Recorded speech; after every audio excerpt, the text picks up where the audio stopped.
So what's your diagnosis? My technical diagnosis is atypical narcolepsy with cataplexy. But in real person's language, that just means that I fall unconscious randomly.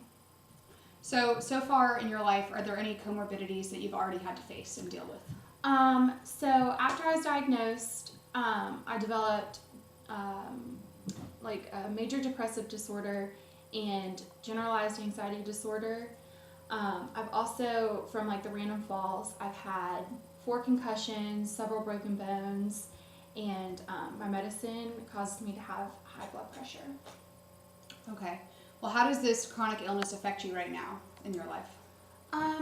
Well, right now, because I randomly lose consciousness, obviously driving is probably not the smartest idea.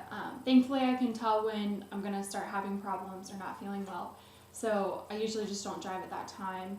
I also cannot live alone because when you randomly fall, you know, it can cause lots of different problems, and so I always kind of have to be with someone, or even when my roommate goes out of town, I have to go and stay with other people. So, and then also like staying up late as a college student, that was really hard because, you know, in between studying and like going out with friends, even if I stayed up a couple hours after my bedtime, I would have to make up for it the next day, either by taking a nap, or my body would tell me, you know, time out, it's time to, you know, go, and then that's when it would just shut down.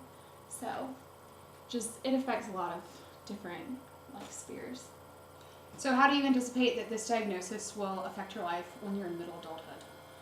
Obviously my biggest concern is probably children, not only like having children, but also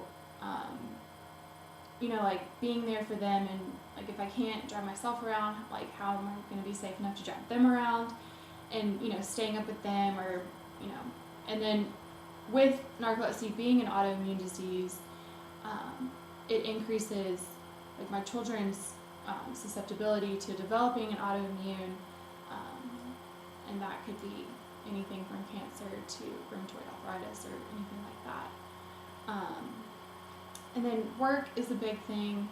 Obviously, right now it's not that big of a deal because I have plenty of time to go home and take a nap. Or, you know, if I'm not feeling well in class, I can just take like a 5-minute narc nap in the back of the room. But, you know, when you're working, you can't really do that. And so I obviously would have to have a job that's, you know, very flexible and understands me and understands my condition. Or, you know, even one that gives me a break during the day to go take a nap or, you know, rest or something. And then because I already have an autoimmune disease, I'm more likely to develop other autoimmune diseases. So look forward to seeing where that takes me in the future. So is there anything in general that you would like to add about chronic illness, just how it affects someone's life? I think one of the biggest things was when I was first diagnosed, the doctor said, well, the good news is it's not life-threatening. And my mom, being the OT, like her first response was, well, it's not life-threatening, but it is life-debilitating.